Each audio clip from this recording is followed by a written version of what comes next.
I think everybody can be seated for a moment.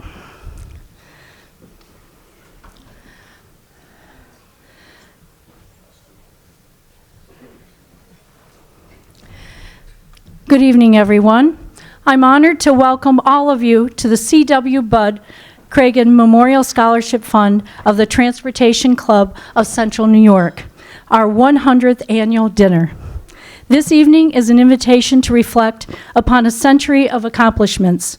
Each and every one of you are an integral part of our remarkable success story.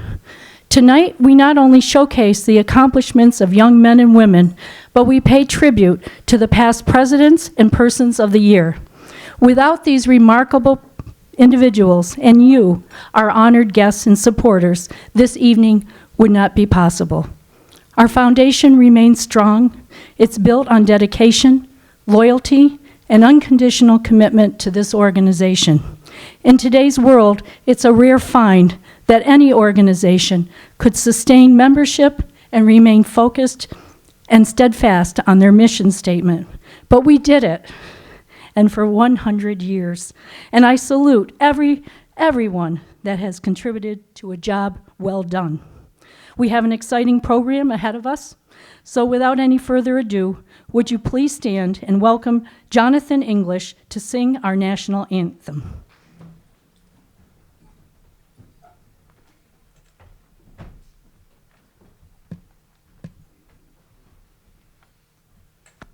Oh, say, can you see by the dawn's early light what so proudly we hailed at the twilight's last gleaming, whose broad stripes and bright stars through the perilous fight o'er the ramparts we watched were so gallantly streaming, and the rocket's red glare, the bombs bursting in air, gave proof through the night that our flag was still there.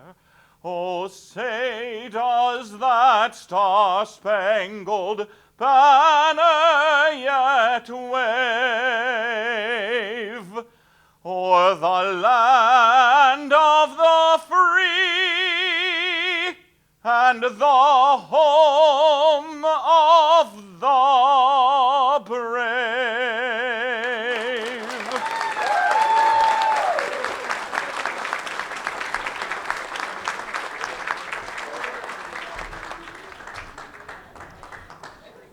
Thank you, John. That was outstanding.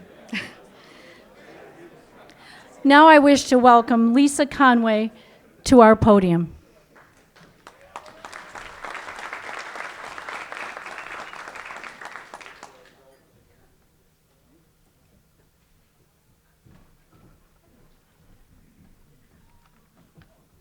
Thank you, Roxanne. Hi, everyone. I hope you're all enjoying your evening. Tonight, I would like to recognize a person who has been very special to our organization for quite some time. He has been blessing our annual dinner, our club, the students, and all of you for many years now. I've known Father Christopher Salentano for a little over 10 years. He has baptized 2 out of our 3 children. Every time my kids see him, they run up to hug him, and the majority of the kids in our parish do this. He is amazing with them. They trust him. He teaches them the word of the Lord in a way that they understand. My daughter is 6, and she thinks Father Chris is her very best friend. She runs out towards the aisle every Sunday just to wait for a head nod or a wink as he exits the altar. He is an amazing son, brother, uncle, friend, and pastor. He has literally transformed our parish. Thanks to his vision, we have a beautiful new church. He has made incredible strides to build a solid foundation for Divine Mercy Parish. He has helped to form many new programs, everything from community outreach to youth and senior programs. We have new events which bring our congregation and our local area together, such as the Taste of Divine Mercy, our golf outing, trunk or treat, XLT nights, and so much more. I could list everything he's done, but we would probably be here all night. He makes a difference. Every year I tell you that he is here to make the world a better place by spreading the word of God, to bring faith back to the community and bring the community back to its faith. His sermons are relatable, enthusiastic, and engaging. His faith is contagious. He makes you want to be a holier person just by being around him. Many of you have met him, and if you're anything like me, you immediately feel at ease, like he is a close friend. For these reasons, and for everything he has done for the Transportation Club of Central New York, we would like to induct Father Christopher Celentano as our official club chaplain. Unfortunately, this is the first year Father Chris could not make it. However, we are privileged to have his father, Deacon Joseph Celentano, to accept on his behalf. Deacon Celentano is married to Diane Celentano. They have 3 beautiful children and 7 beautiful grandchildren. He is a retired public school educator for over 30 years, a former director of the English as a Second Language program for the City of Syracuse School District, Catholic school principal for over 10 years after retirement, and he has been serving as a deacon for St. Daniel's Parish for 17 years. Please join me in welcoming Deacon Joseph Celentano to accept this plaque and to bless us with an invocation.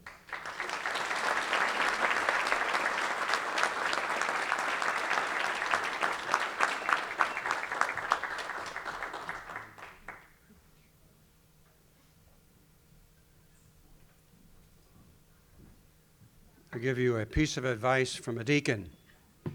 Never ask a deacon to say a few words. I'll just say this about Father Chris, or as we know him as Christopher. You never really know, to be honest with you, how well your children will do until they really leave the nest and they are out in the field doing whatever they're called to do by the Lord. In Christopher's case, obviously he was called to be a priest. And I remember saying to him a couple of years ago, watching all these wonderful developments at Divine Mercy, I pulled him aside one day and I said to him, let me just say this, Christopher.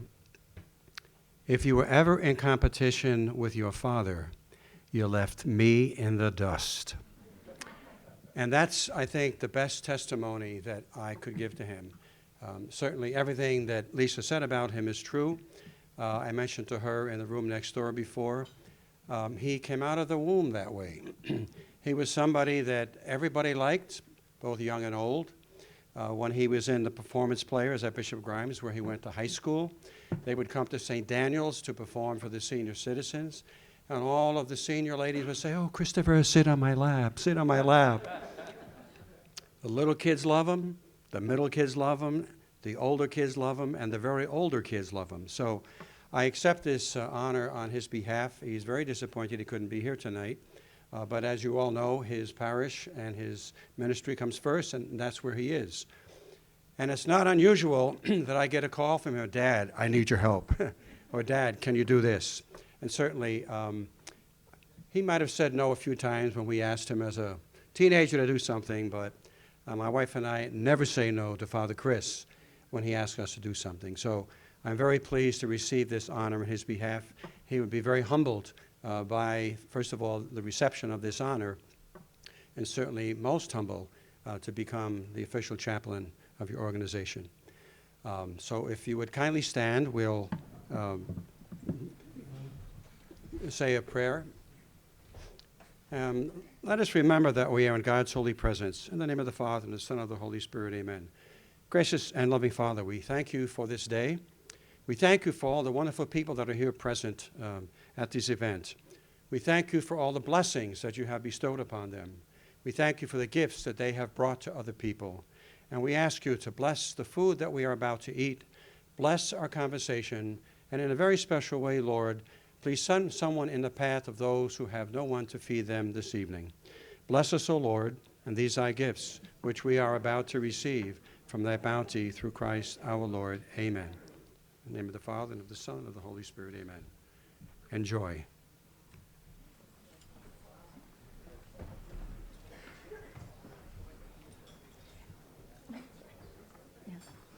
At this time, I'd like Mike Barillo to come up and light the candle in memory of our deceased members.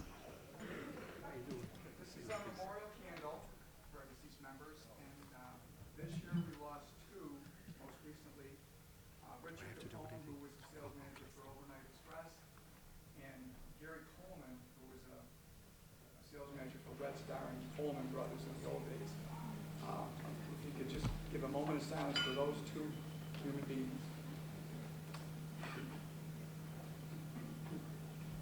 Thank you. We'll hold them in our thoughts and prayers.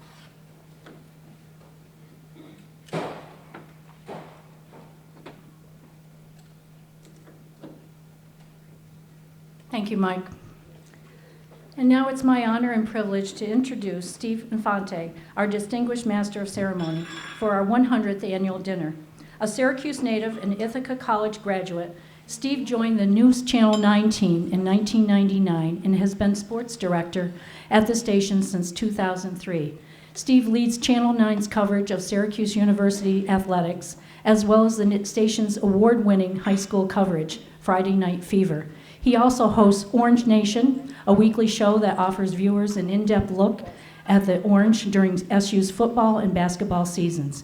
In addition to his work at News Channel 9, Steve also hosts the radio version of Orange Nation on ESPN Radio Syracuse. The show airs every weekday from noon to 2 p.m. Steve is on the board of It's About Childhood and Family Incorporated, a Central New York nonprofit that provides mental health services for children and their families. He previously served on the board of directors of Toomey Residential and Community Services, as well as the Syracuse Sports Corporation. He is a past moderator for the Onondaga County Eckerd Drug Quiz Show and has participated in both the Muscular Dystrophy Association and the Children's Miracle Network telethons. Please join me in giving Steve a very warm welcome.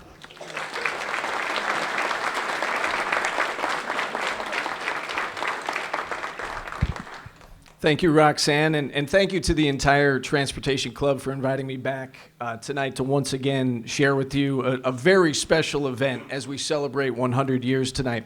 You know, I always look forward to this night on the calendar every spring, and to be included in the 100-year celebration. I truly am honored, so thank you again to the organizing committee for asking me to come back once again. Before I introduce the head table, I do want to recognize a man whose presence is very much missed tonight, and that's our good friend Ralph Viviano, who is so instrumental in putting together this banquet. His dedication to the Transportation Club, the way he's worked through his health issues, he really is an inspiration to the people in this room. So while we enjoy this great night, this annual celebration, and we recognize all of the amazing scholarship winners in attendance, let's please do so tonight with Ralph and his family in our thoughts and prayers. All right, time now to introduce our head table. I'm going to start on my far left, and that's Kendra Hems. She's the president of the Trucking Association of New York.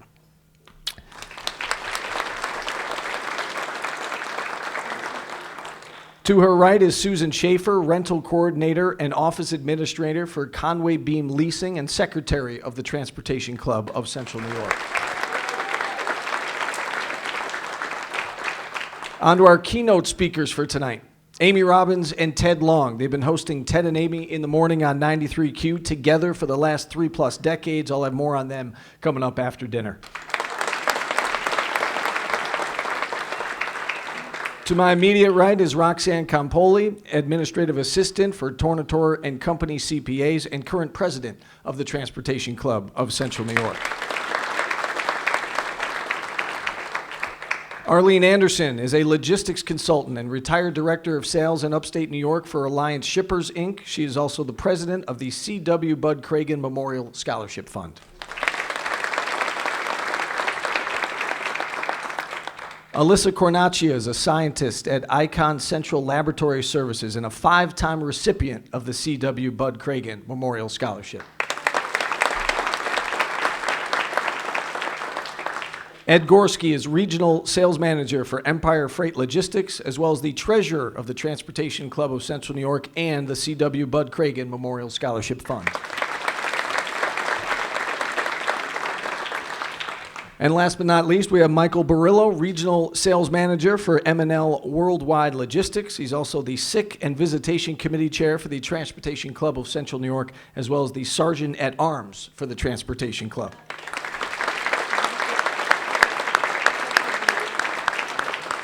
Ladies and gentlemen, our head table, one round of applause, please.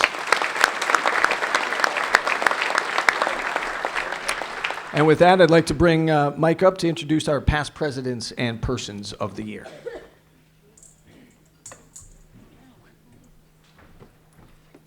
Thank you, Stephen. It is an honor to do this at our 100th gala event.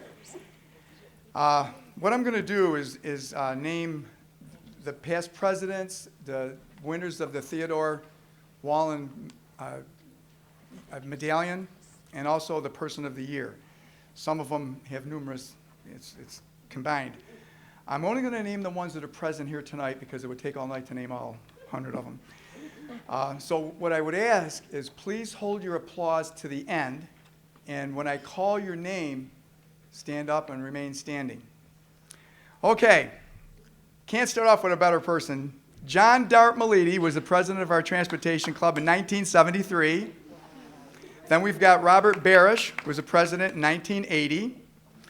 Dr. Theodore Wallen was the president in 1985. The person of the year in 1975.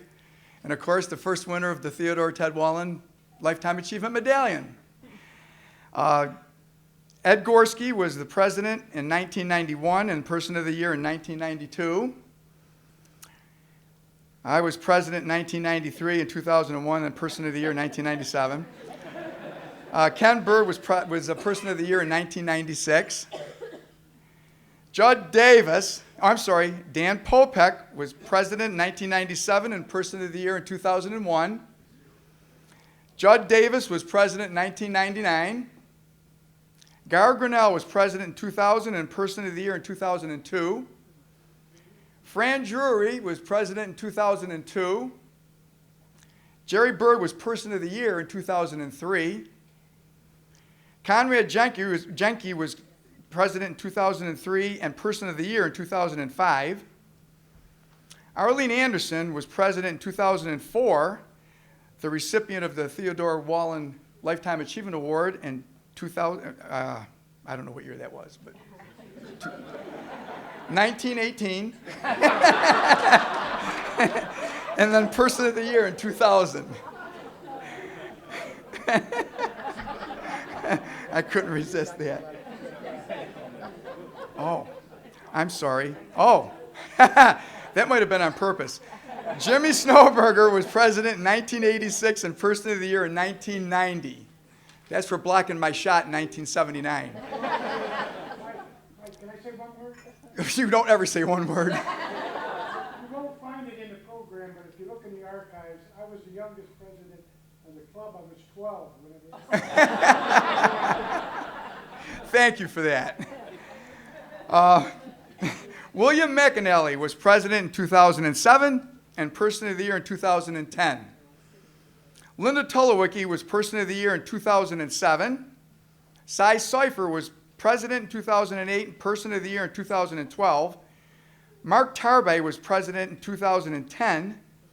Mark Schmidt, who is better looking than anybody in this room, was president in 2010. Or 11, I'm sorry. And person of the year, you got me all flustered.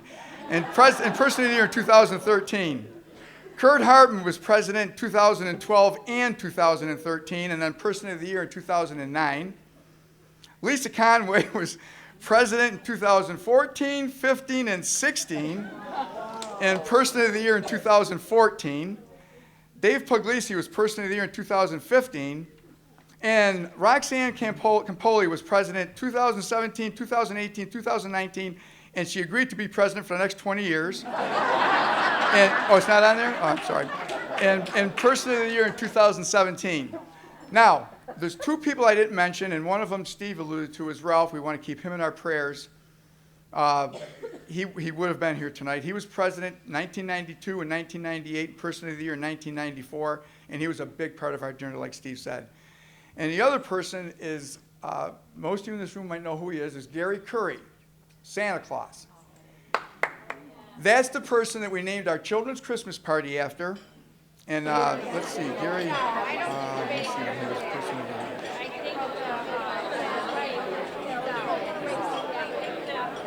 Oh, Person of the Year, 1988. Now, Gary's hurting right now. He's got Parkinson's disease, so hold him in your prayers. But he's a special person in the club. That's it, 100 years.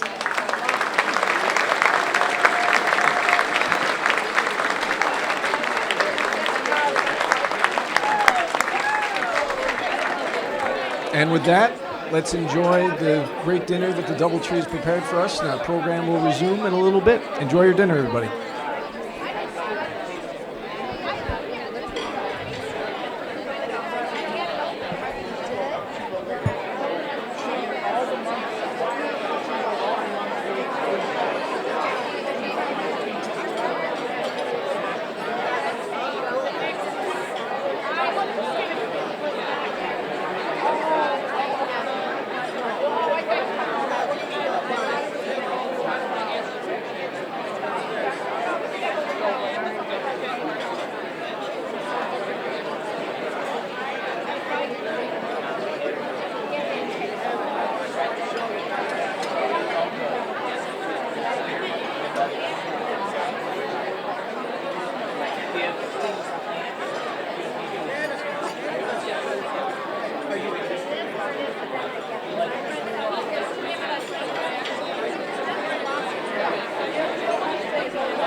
Can I have everybody's attention, please?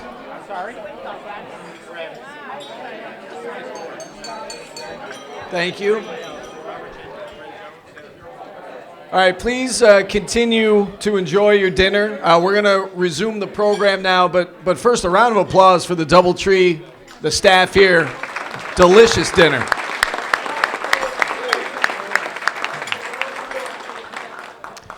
You know, I've been lucky enough to do a few events like this every year, and I can honestly tell you that this one has become my favorite. And it's not just because I get to dress up in the tux. It's a good reason for that. But it's in part because of the priority that this organization puts on giving back to the community.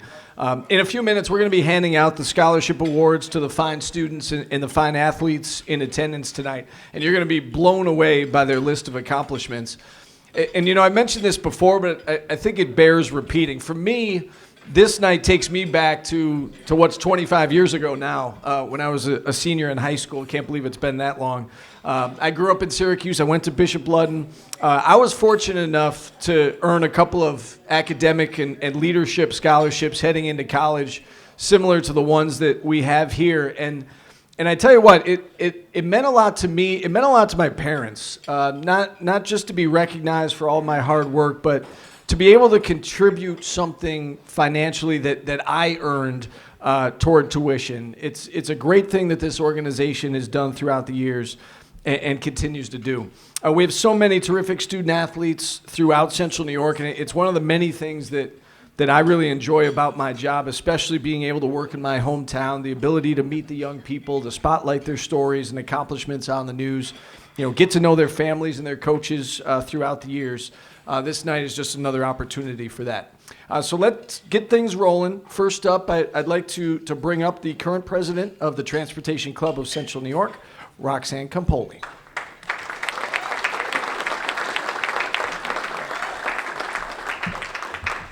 Thank you, Steve, and we appreciate you too. Thank you for doing this every year for us. We really enjoy your emceeing. It's just incredible. I want to start now with what we have. We have a grand prize drawing, and I don't know if everybody realized as they checked in, they had a little stub that came off their ticket. If you can dig those out.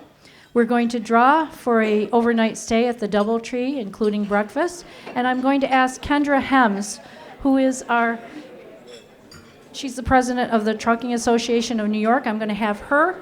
I'm going to mix these up, and she's going to draw a lucky winner.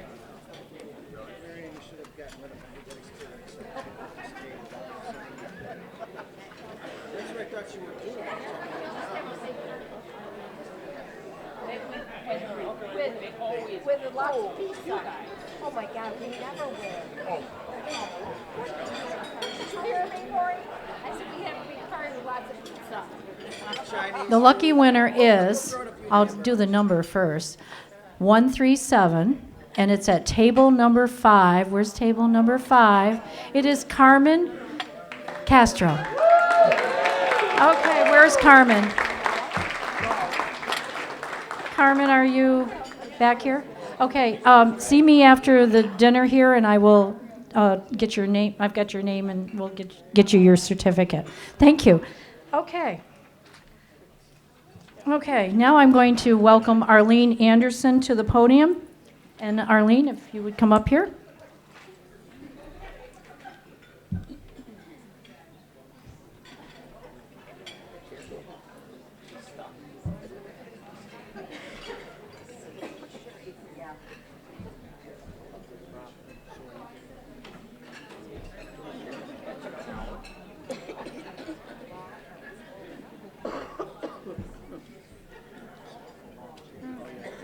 Good evening, everyone. I have the distinct pleasure tonight of presenting, can you hear me now? To present to you the recipient of the most distinguished award that the Transportation Club of Central New York presents. It is the Dr. Theodore O. Wallen Lifetime Achievement Award. The award is the most prestigious recognition offered by the organization in appreciation of the years of loyal dedication and contributions made to the club and its mission. This award was established by the members for the members. It is not an annual award. Nominations must be signed by 3 active or retired members in good standing. The committee is made up of 5 past presidents. Our recipient, of course, is Mike Barillo.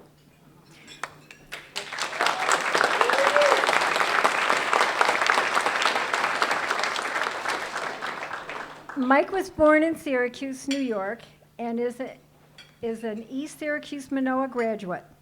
Mike started his career working for Deluxe Lines, Ryder Truck Lines, Mason-Dixon Trucking, Western Car Loading Company, Seaway Motor Express, APA Trucking, and M&L Trucking for the first time.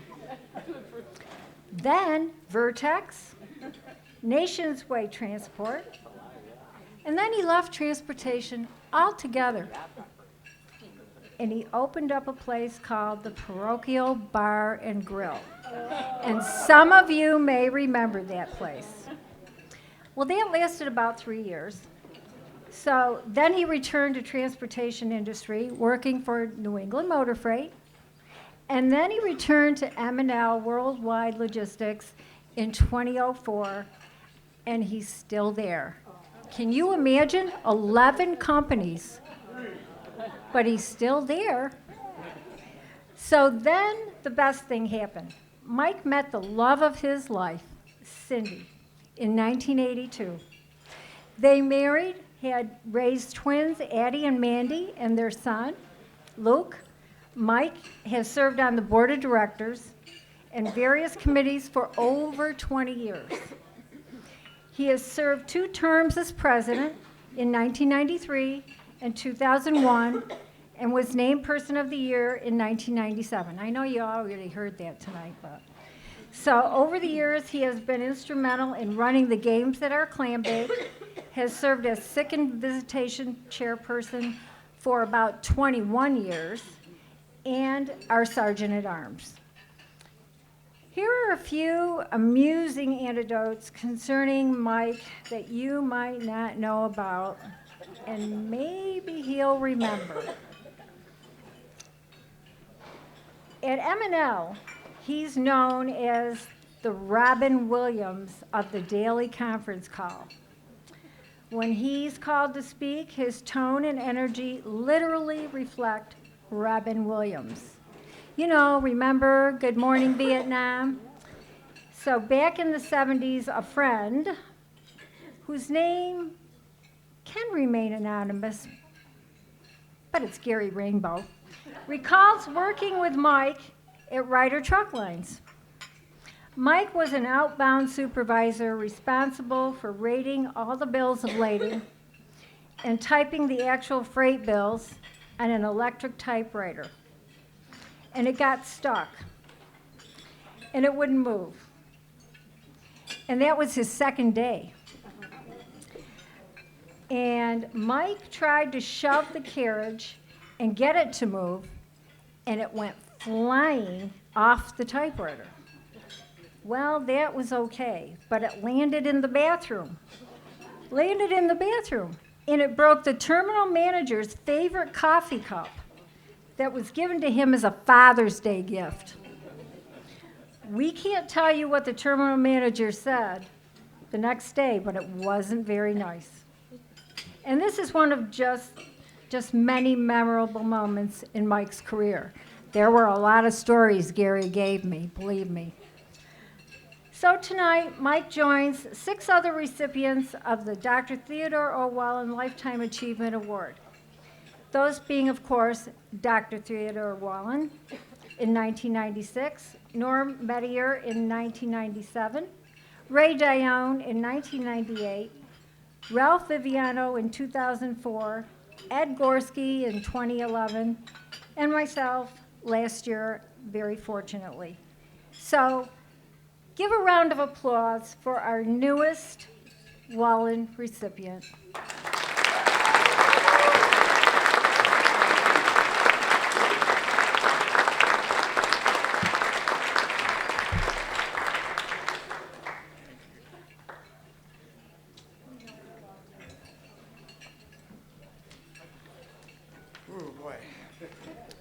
Well, of course, I had notice of this, so I tried to prepare. You spend your whole life in an industry, and you don't know how it's going to turn out. I was lucky, in my generation, I didn't have to have a college degree. I got into trucking thinking I was going to be a truck driver, and ended up in management. A short story, back then, I was a 25-year-old kid, and I was working for Sam LaRose, the terminal manager that I broke his coffee cup. And that did happen on the second day of my job, and they didn't fire me. He gave me a ticket to the Transportation Club of Central New York's clam bake. And at that time in 75, 76, we were 600, 700, 800 people at the clam bake. And some of you people in here remember that.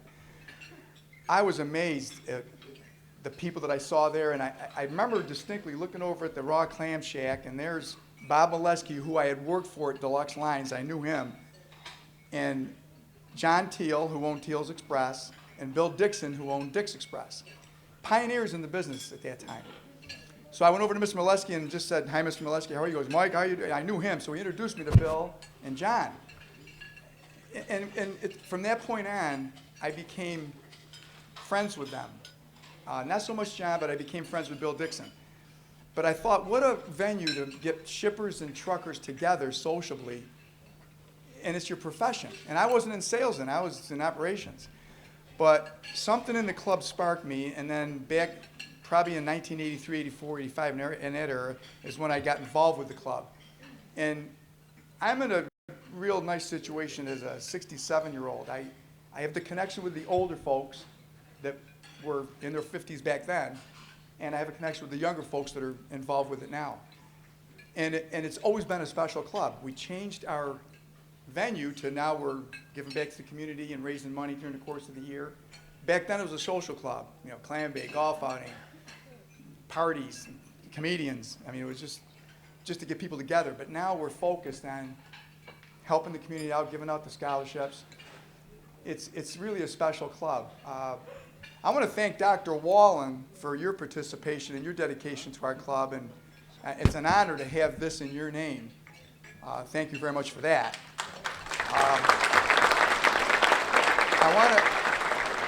I want to thank the President's Committee for nominating me and selecting me for this. It's a special award. I received emails and phone calls, 2 death threats, but I didn't pay attention to that. I figured it was one of my competitors, Eddie. But a lot of well-wishers. I have a lot of friends in this business because of the Transportation Club. So all I can say is I'm blessed working for a company that I love, and I want to thank my M&L family and Joe Mamone for giving me the time to spend in this club. And I want to thank my family for surprising me tonight and making it a special night on top of everything else. But I will cherish this forever, and I hope I'm involved for the next 10 years. Thank you very much.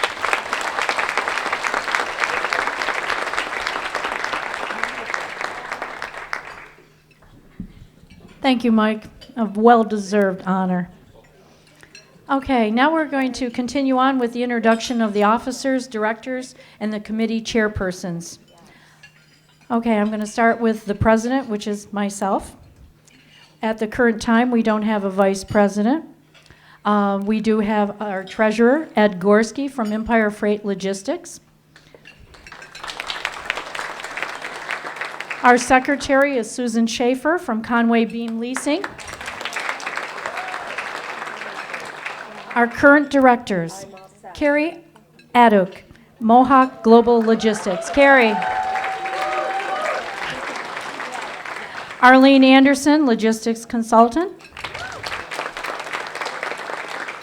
We have Jeff Belch, Pioneer Warehousing and Distribution, LLC. Joe Burillo from the Blue Spruce Lounge, and Joe is not with us this evening. Lisa Conway from Pioneer Warehousing and Distribution, LLC. We have Kurt Hartman from Cavalier Transportation. Jesse McCormick from McCormick Internet Consultants, Incorporated. Dave Puglisi from Quick Covers, Incorporated. Howard Cy Cipher from Transmark, and I know he's here. Where is he? There he is. And we have Ashley Wallace from Tornator and Company CPAs. Now I'm going to proceed to the committee chairpersons, and I'm going to try and roll this because we want to move this along here. Our Clam Bake Committee chairperson, Arlene Anderson. Travel and Tourism is Ed Gorski. The C.W. Bud Cragen Memorial Scholarship Committee, Arlene Anderson. The Scholarship Auction, Lisa Conway and Arlene Anderson. The Gary Curry Children's Christmas Party, Ashley Wallace, Kurt Hartman, Ed Gorski, and Harold Cy Cipher, and Ann Patla. And Ann's not here this evening. Membership Drive is myself and Jesse McCormick. The 100th annual dinner, myself. And we have the Golf Open, Jeff Belch from Pioneer Warehouse.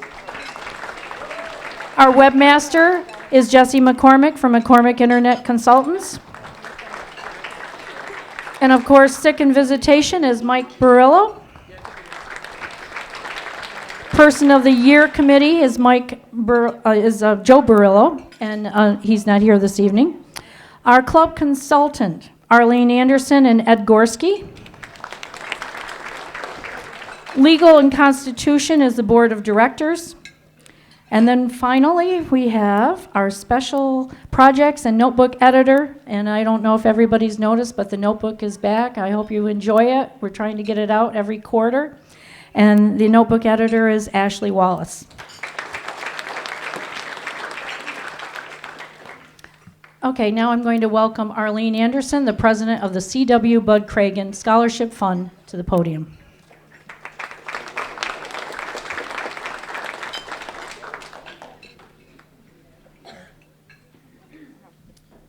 Good evening again.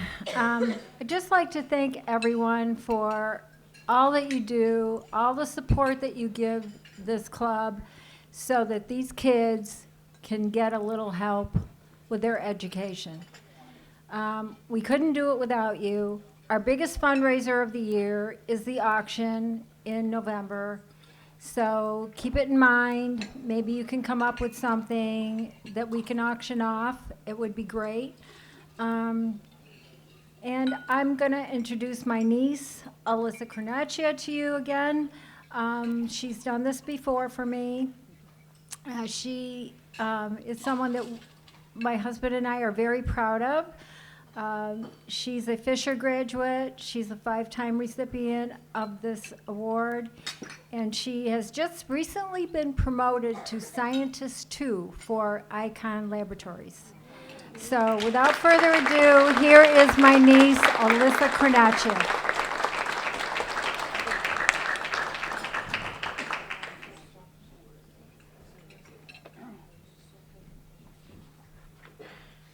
Good evening, everyone, and thank you, Anne Arlene, for that wonderful introduction.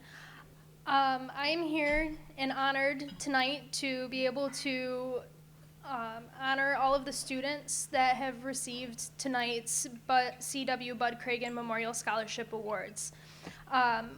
When I call your name, if you could please come up to the front of the podium, and if everyone could hold the applause to the end, that would be greatly appreciated. There are a few recipients who were not able to be here with us tonight, but I will still acknowledge them, and I will let you know who was not available and why.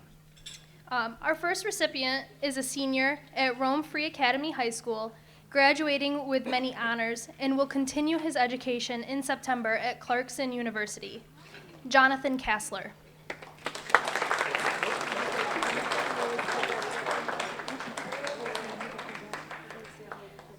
The next recipient is a high honors graduate at Cicero North Syracuse High School and is a star varsity cheerleader.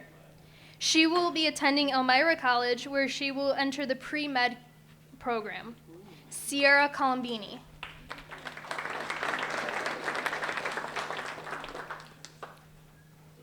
Our third high school senior attends Liverpool High School, where his senior year has been filled with the college-level courses, in addition to being a volunteer at St. Mary's Pantry and 2018 New York Boys State Delegate.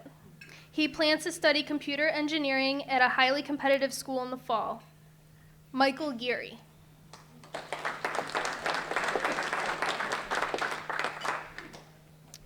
The next high honors senior has held numerous leadership positions while attending John C.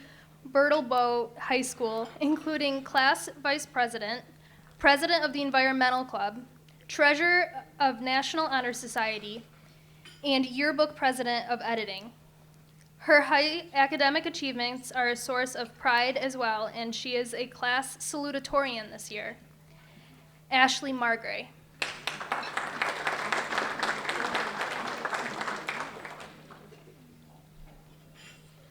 Our next high school recipient is a Phoenix High School senior whose forte is wrestling under the advisement of a U.S. Olympian wrestling champion, Gene Mills, but also participates in unified basketball, the polar plunge, as well as many other activities and events. He is constantly seeking to help with all Special Olympics events. He is a proven leader by example academically, athletically, and socially. He is a responsible, mature, independent, intelligent, and his proven goal is to make positive impacts on others every day while giving back to the community. For these and many other reasons, his scholarship is being awarded by Roxanne Campoli, her brother Paul McAloon, and sister Rachel Warner, in name and memory of their late mother, Irene D. McAloon, to a student who has shown great initiative and determination in achieving their goals. Ross McFarland.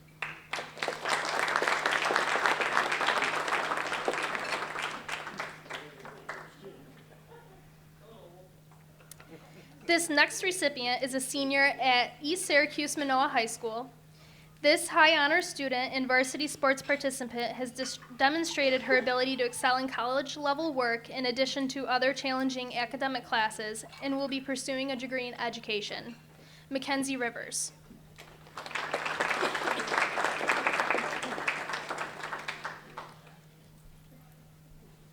The final of the high school senior recipients is a graduate of Jamesville DeWitt High School.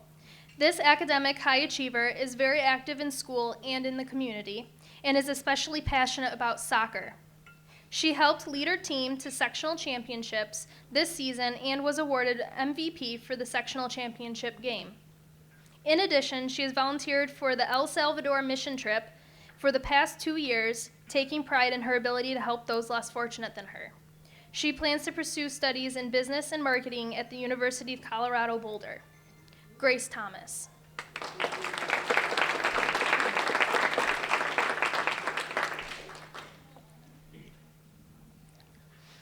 Our first college recipient is a high honors graduate student at Nova Southeastern University College of Optometry.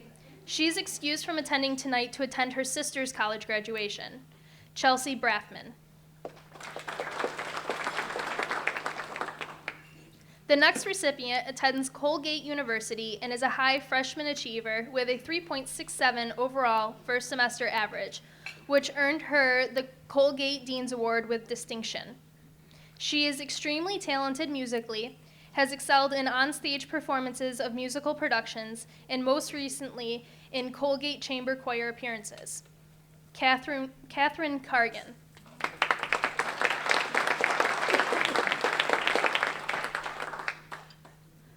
Our third recipient just graduated with high honors from SUNY Cortland, where she completed her bachelor's in speech and hearing science to become a speech-language pathologist.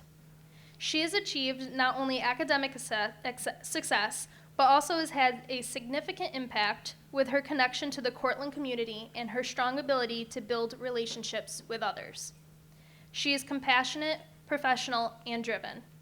For these reasons, her scholarship is being awarded by Dr. Frank C. Smith to a student who has shown great initiative and determination in achieving their goals. Colleen Hartman.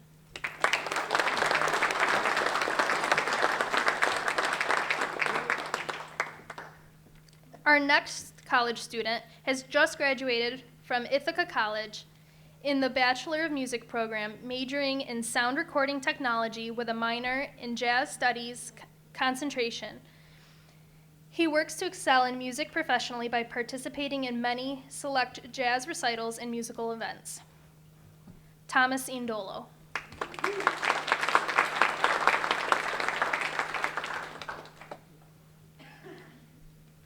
Our next college recipient is a student at Duquesne University in the bachelor's program of accounting and information system management and has received a 3.65 GPA.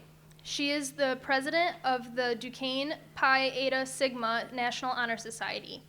Gabrielle Lapointe.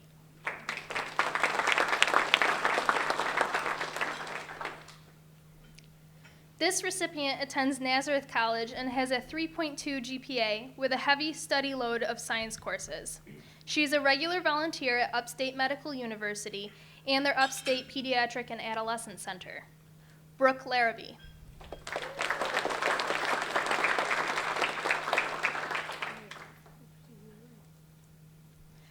This young man currently attends St. John Fisher College as a legal studies major, consistently on the dean's list, and participates in an internship in a local office specializing in criminal defense. Julian Latocha.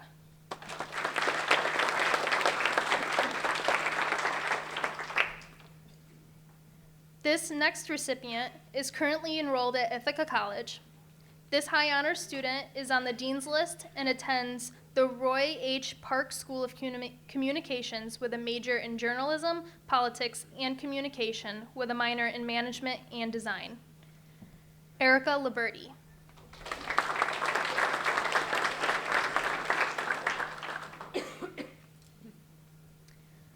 Our next recipient is a student at Fairleigh Dickinson University, majoring in computer science with a minor in website design and development and a 3.88 GPA.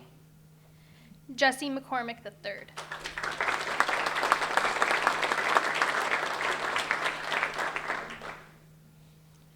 Our next recipient attends Paul Smith's College and has a 4.0 GPA and is on the dean's list. He also participates in their collegiate soccer program. He is excused tonight because he's in Ireland with his brother. Christopher Perota.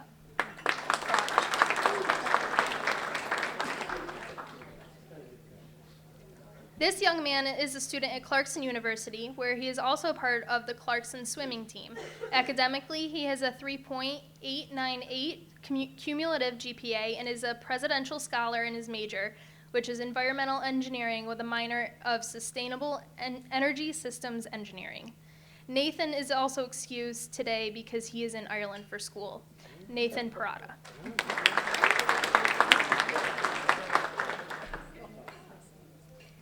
This next recipient is a student at the Pratt Institute, where he has his sights set on becoming a screenwriter and participates in Pratt's Screenwriting Club.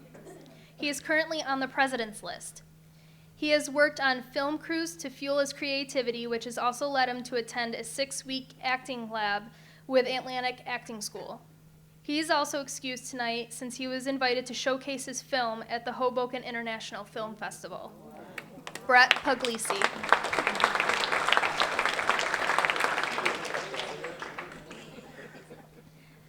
This next young man attends Cornell University, where he is pursuing a BFA in Fine Arts and a minor in Architecture. He has a 3.407 GPA and has won regional Scholastic Art Awards. Jake Puglisi.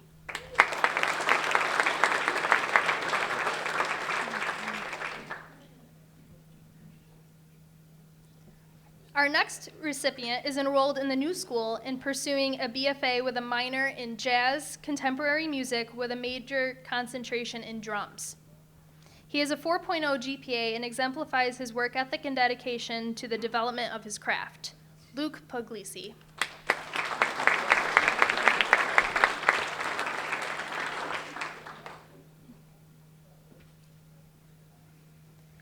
This young lady attends Clarkson University and is a biology major with a pre-med concentration and minors in medicine, healthcare, and business. She has a 3.378 GPA. Amanda South.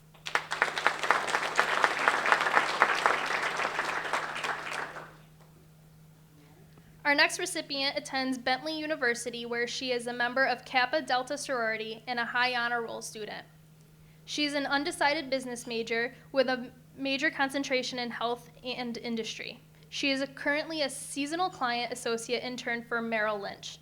Julia Towers.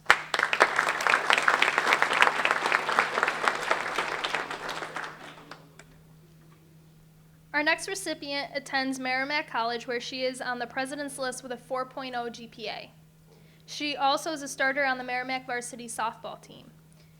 Jenna Wyke.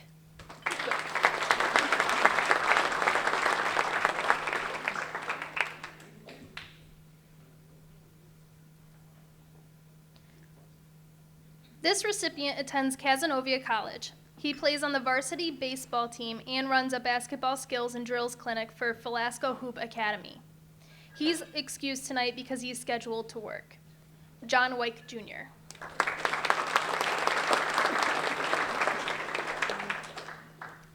The final recipient attends Clarkson University. She's a high honors Dean's List student with a 3.616 GPA. Her major is civil engineering with a minor in business. She has been active volunteering with extracurricular activities and outreach for younger students, females, and those living in undeserved communities. Christina Williams.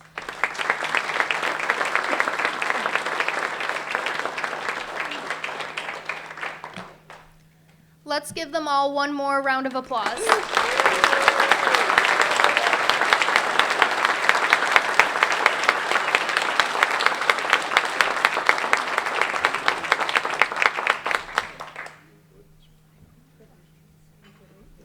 Told you that you were going to be blown away by their list of achievements. You guys can take your seat. At the very end, we'll have you come up. We want a group photo at the very end of the evening over here in the left-hand front corner of the room. So congratulations again.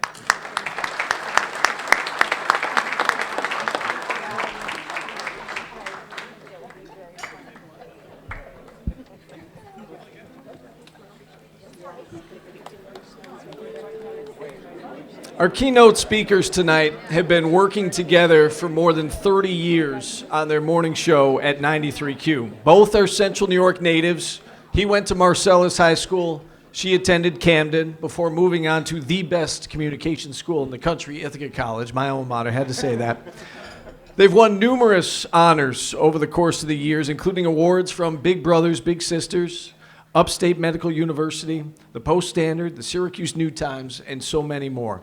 They're very involved in the community, giving of their time and their talents to several local charities, including the Susan G. Komen Breast Cancer Foundation, the American Cancer Society, and Literacy CNY. Ladies and gentlemen, it's my pleasure to introduce Ted Long and Amy Robbins from Ted and Amy in the Morning.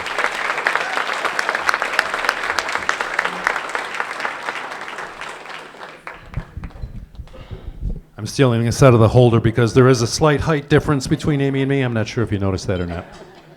It is such an honor to be here. Normally we MC events like this. We normally don't speak at events like this. So when past Person of the Year and current board member Dave Puglisi approached us and said, would you like to speak at the centennial anniversary of the Transportation Club of Central New York? Well, of course, we immediately said, who do you think canceled at the last minute that they had to call? Was it a Baldwin? Was it a Baldwin? Because I'm pretty sure Stephen was free tonight. Just saying. No, we were very honored to be here. I just have to tell you, we bring up this whole wad of papers. Ted made me print the speech of his part in 22 size font so we could see it. So I don't want you to be nervous that we're going to be up here forever. It was kind of like an eye chart as we were doing this speech. I have to say, for 100 years old, you don't look it. You look fabulous. In fact, other than the fresh faces of the scholarship recipients, we're all pretty much the same age, which kind of, makes me think that looking back, it's a miracle that we lived as long as we have.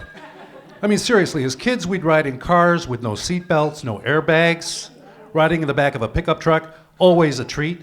My uncle owned a lumber company in Marcellus, and we used to ride in the back of his steak rack truck all the way to Cleveland on the north shore of Oneida Lake. We were like 9, 10 years old. The only rule was we couldn't stick our heads through the slats on 81, and we couldn't climb on the roof of the cab. Other than that, we were good to go in the back. Our baby cribs, they were painted with bright colored lead-based paints. We had no childhood lids on the medicine bottles, the doors of the cabinets, and when we rode our bikes, we of course had no helmets. One of my favorite things to do as a kid, in Marcellus, we'd ride behind the mosquito spray truck and pretend we were on the TV show Time Tunnel. It explains quite a bit. Really does. It explains quite a bit. We drank water from the garden hose, not plastic bottles. We'd spend hours building our go-karts out of scraps of lumber and then race down the hill only to find we forgot to add the brakes. But we survived, right? We'd leave home in the morning and play all day as long as we were back when the street lights came on or when Mom yelled our name out the back door. We played dodgeball. I still have scars from the ball, the imprint of the ball. We ate cupcakes and bread and butter, and we drank sugared soda, and we're not overweight because we always were playing outside. Little League had tryouts. Not everybody made the team. Little Teddy Long spent a lot of time on the bench with the Marcellus Optimist League. Some students weren't as smart as others, so they maybe failed a grade. Maybe they were held back to repeat the same grade. The generation produced some of the greatest risk takers, though, and some of the greatest problem solvers. We had the freedom, failure, success, and responsibility, and we all survived. So it is an honor to be here tonight. Usually we're the MCs. Again, we're looking forward to being your keynote speakers for some uncommon wisdom. Now that we are the keynote speakers, I hope we don't let anyone down. So we got asked to speak, and I'm thinking, well, what can we talk about? We're not really experts in a lot other than, well, I just heard all the scholarship recipients. Nothing. We're not really good at anything but our morning show. And so we're going to talk just a little bit about that. Probably the main question that we get asked is, what time do we get up in the morning? Which is why we're probably going to skedaddle right after this, because Ted gets up at 3 for some reason, and I get up about 3:30. And we've been doing it for 30 years. One would think that we would be used to that by now, but it's still always very early. When we tell people that we've been doing the morning show for 30 years, a lot of people say, wow, and a lot of people kind of look at us like we're crazy. It is very unusual to have the same partner for the same 30 years and to work at the same radio station for the last 30 years. I have to say, you were just talking about all of the trucking companies that kind of exchange names. We've had a number of names of our radio station or our radio company that owned us. We've had a lot of bosses, and I'm not quite sure how we've survived all of them. The one thing is that we've tried to make Syracuse our home. We never were just looking at it to maybe put a different spot on a resume. We are both from here, as Steve said, and we always just kind of thought that we were going to make this our career. And so we're really kind of happy that we stayed. As Steve mentioned, yes, and this past November we just reached 30 years on the air together. I'll never forget when little 10-year-old Amy Robbins came into the studio for that very first time. Now, since we've reached that milestone, though, we keep getting asked, what is our secret to staying on the air so long? We really have no idea, other than that we still enjoy doing what we do every single morning. Throughout the years, we've come up with, though, some lessons that we've learned that do make us a successful morning show. Number one, leadership.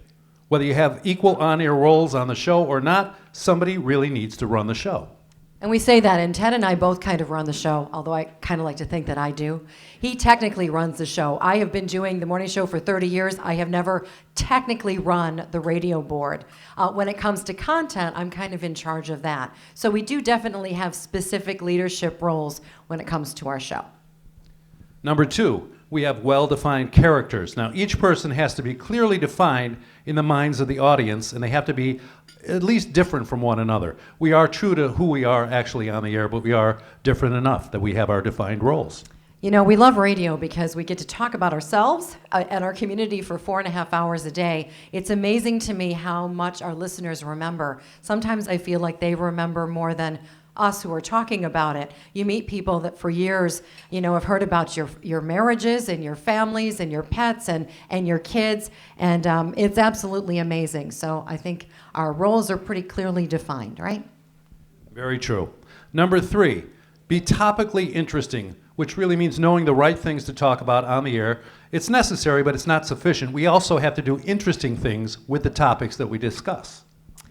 You know, especially the last decade or so, we've been asked how local radio survives its competition.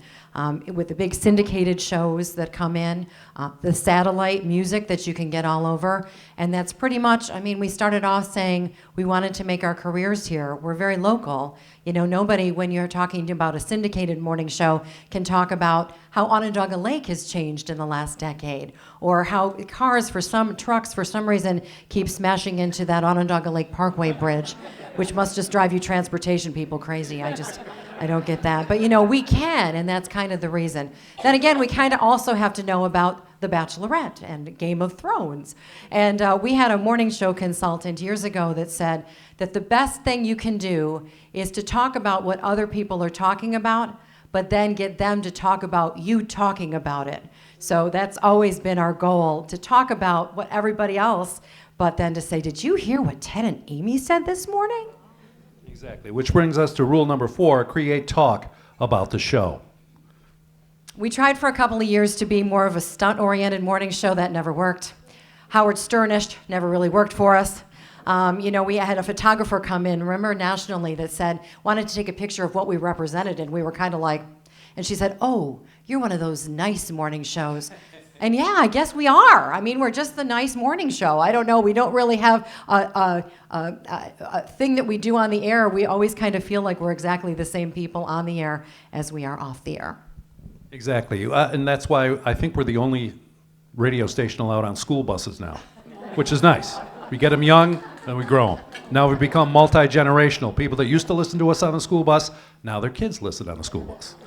Number 5, create benchmarks. Now, what benchmarks are elements of our program that we know for that to happen at the same time, either every day or every week or every month or every year, and we have several benchmarks. And what makes us really love that is when, let's say we do a contest called Malarkey, which is at the same time every day.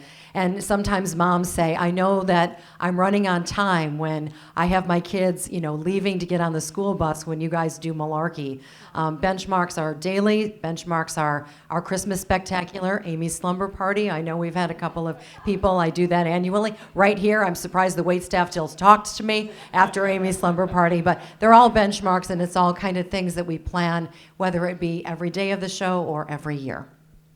Rule number 6, we try to reflect our listeners' world, not necessarily our world. And as we've grown older over the last 30 years, it's been tougher to try and relate to the younger audience. I do it through my kids. They kind of keep me staying hip. But we have to reflect what's going on in our listeners' lives. And also, Ted married into a blended family. I mean, the things that have kind of happened, it's nothing glamorous or spectacular. It's just all very relatable, we hope. Number 7 is stimulate the imagination. We both love radio because it's all theater of the mind, right? Everything that we create is through what we say and what we do. I mentioned our Malarkey contest, and go ahead, give them the secret. Our third special guest is always me doing some funny voice like, Mr. Creepy, oh, glad to be here, or out of the way, city squirrels coming through. So it's all theater of the mind, and we try and keep our listeners entertained that way. Rule number 8, we never try to set ourselves above our audience. We are who we are, and I think we are just like our audience. Yes, I mean, the biggest compliment we can get is when somebody tells us that they're going through the same thing that we're going through, or they relate to it. Whether it be something silly like, people leaving their grocery carts and not putting them in the little holders when it's windy. That just drives me absolutely crazy. Or, just things like that people relate to. And so that's definitely what we try to do. We also, rule number 9, try to evoke emotion with our listeners every day. And that is something that you can laugh, you can cry. The defining moment, I think, Ted and I both agree, and we hope that it's something we never ever have to define our moment again, is 9/11. That was something that occurred while we were on the air. September 11th, when the planes crashed into the buildings and nobody knew what was going on. Our show has news and weather and everything that you need, but nobody wanted to laugh for a long time, including us. And yet they wanted us to be on the air because it was kind of a comfort. I mean, everybody was going through something. It was way too close to hit close to home. And that was something that defined our show for much longer than anything else. We started adding humor and started adding our contests back.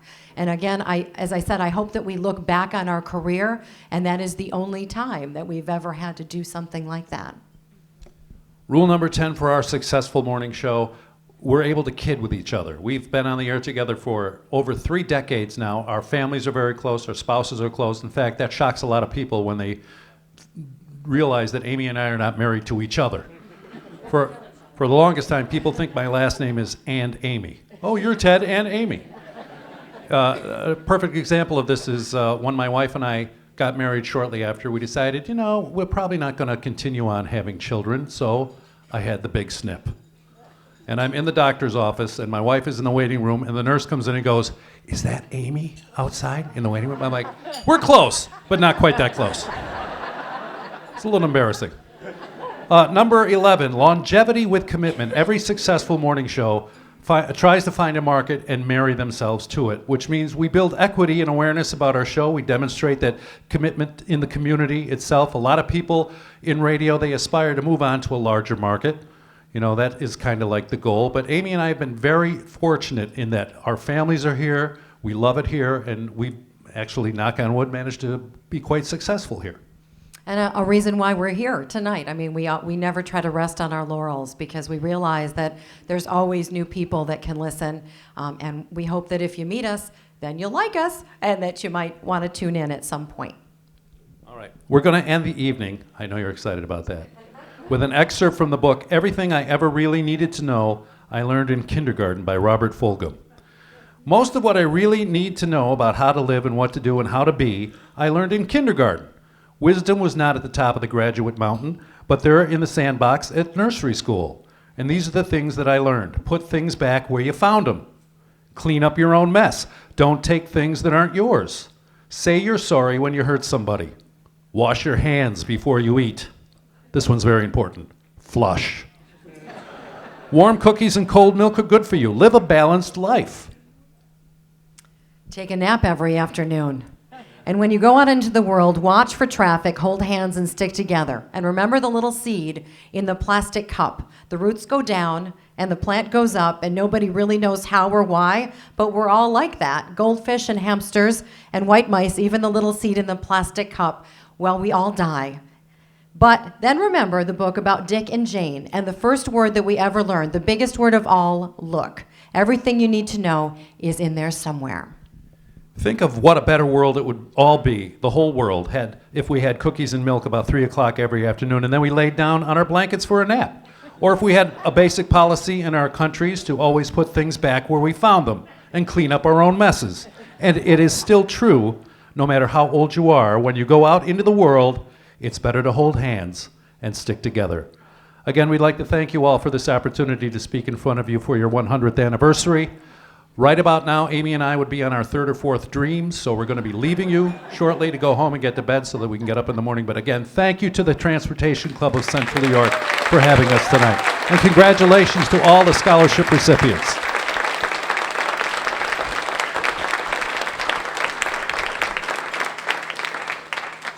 Thank you, Ted and Amy, for your words tonight. They do mean a lot. And listen, you guys can get out of here. I know you got to go to bed, but if you don't get enough sleep, you can always take that afternoon nap tomorrow, right? All right, let's continue on now. Let's bring Roxanne back to the microphone one last time for her closing remarks.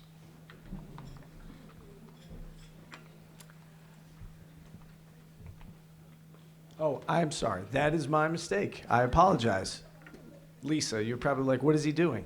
I'd like to introduce past president of the Transportation Club, Lisa Conway, for our Person of the Year presentation.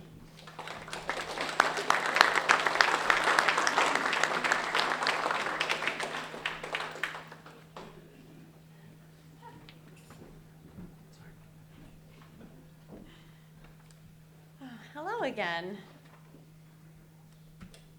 It is my sincere honor to be presenting this year's Person of the Year Award. Our Person of the Year was born and raised right here in Central New York. This person was also a scholarship recipient. This person has 2 siblings, 1 brother and 1 sister. Fun fact about our Person of the Year, they went to the emergency room 14 times as a child.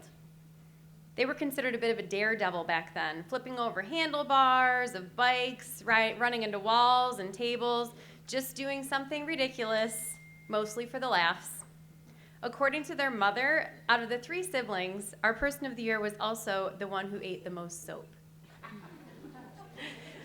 Our Person of the Year was a big soccer player throughout elementary, middle, and high school. I had the chance to speak with his coach back then, who was also his father.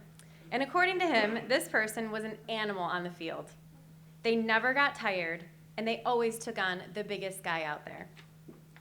The summer before their junior year, our Person of the Year was trying to stay in shape in the off season, so they ran a few fun runs at the local park.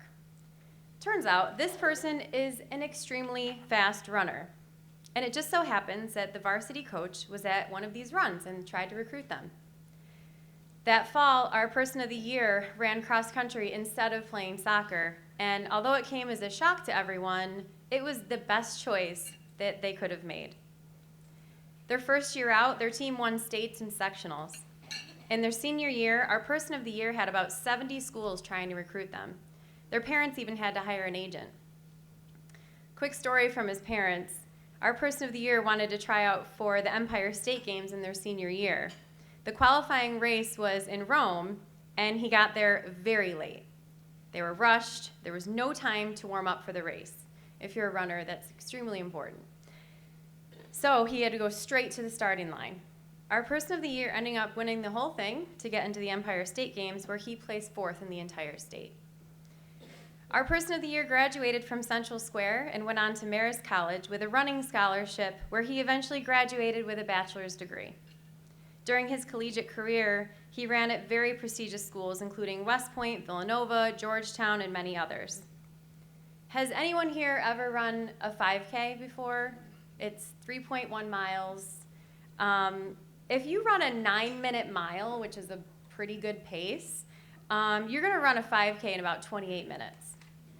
Just to give you an idea of how fast our Person of the Year was, they ran 5 miles, not 3, 5, in 27 minutes, which is just over 5-minute mile splits. It's very fast, extremely fast.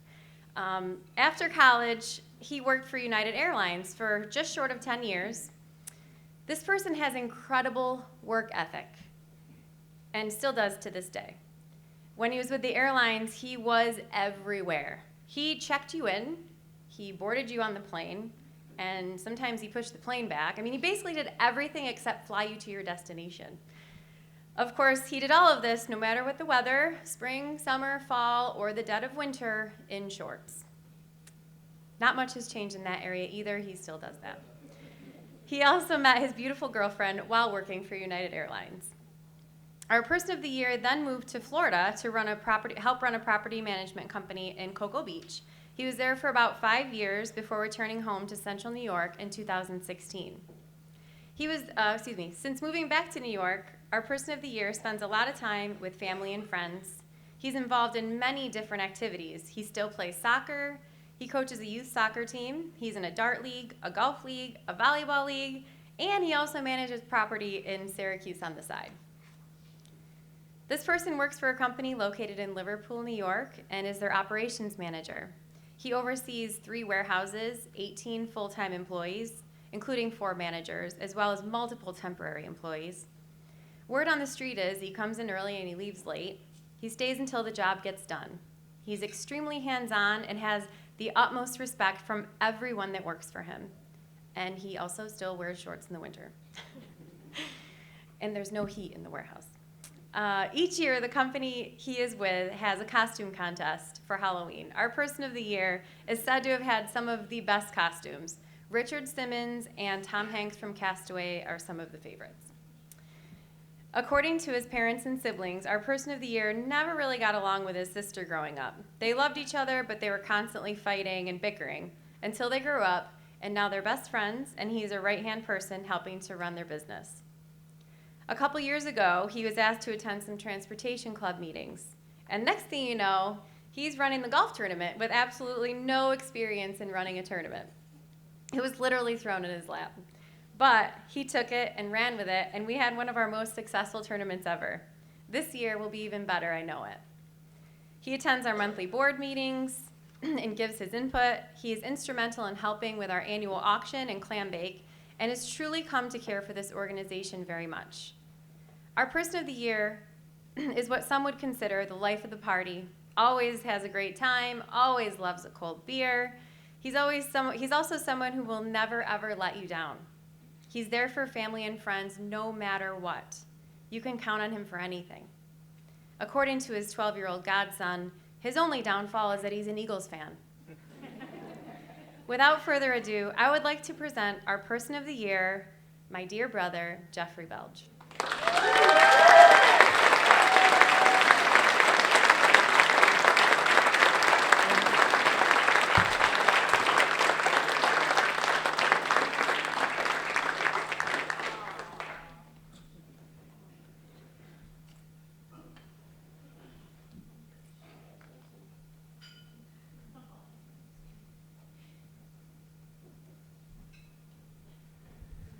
I'm speechless, not gonna lie. No idea what to say. I'm still shaking right now. It's a great honor. Many people have got this award. I'm so privileged to be part of this, and the best part of this is to have my sister be the presenter. So thank you so much for this award. This club's amazing, and I cannot wait for years to come. So thank you for everyone for coming tonight, and hopefully we'll see you guys all next year, okay? Thank you so much.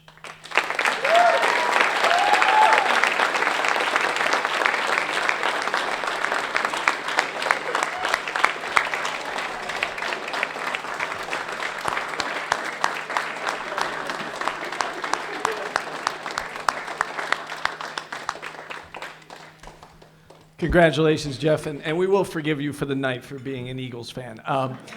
It is time to bring Roxanne, I promise, back up to the podium now. Roxanne. Congratulations, Jeff. It's well-deserved. And you can wear your shorts to the meeting next month. I won't say that. I haven't seen you wear shorts yet. Okay. I'm going to give you a brief closing remark. I'm very honored to be a leader of this wonderful organization. And I truly encourage each and every one of you to become more involved if you already aren't. It's a wonderful organization. I got hooked in here by Arlene. Years ago, a good friend of mine, he's not here tonight, Don Brooks from Stadium International, got me involved. And my son was a 3-time recipient of the award. I just can't say enough about what this organization does for the community. I wasn't fortunate years ago in my career, academic career, to have an organization like this that supported and did what they do here tonight. And I really commend all of you for being a part of this wonderful organization. We have many events coming up this year, and I thank you for all your support. And I look forward to moving ahead, another successful year ahead, 2021, oh my goodness. And Jeff, there is an opening for president. I don't want to break Lisa's record. We're going to tie, but there is going to be an opening down the road. So if anybody's interested, it's a wonderful organization. And I sincerely thank you all from the bottom of my heart, and God bless you all.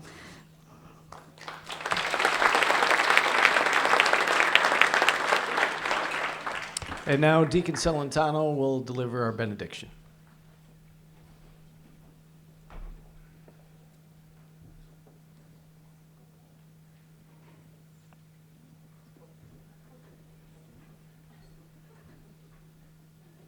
Let us bow our heads once again.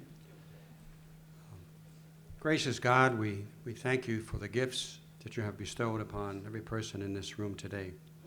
We ask you to continue to bless everyone, to bless their joy, to bless their generosity, to bless the young people tonight that receive scholarships and be the future and present leaders of our world to come. We thank you for this wonderful event, and we thank you especially for the leadership of this organization that is moving it forward and bringing many wonderful things to happen. And we pray that you all have a safe journey on your way home this evening. And thank you very much for being here. And again, I thank you on behalf of Father Chris, who I know is very disappointed he could not be here with you here this evening, but I'm sure he'll get a good report from those of us that have been here. So thank you again, and Godspeed home.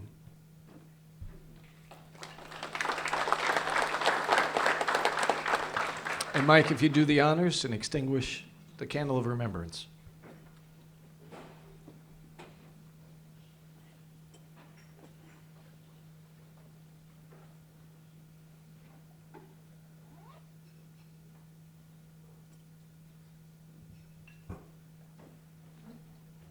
I do want to thank you all for attending and being part of our 100-year anniversary gala. Congratulations to all the award winners. Thanks so much for coming. We hope to see you again next year. And again, for all the scholarship winners, we'd like to have you up here to get your checks, number one, and also we want to get a group picture. So up to the front of the room. Thank you all for coming. Have a great night, everybody.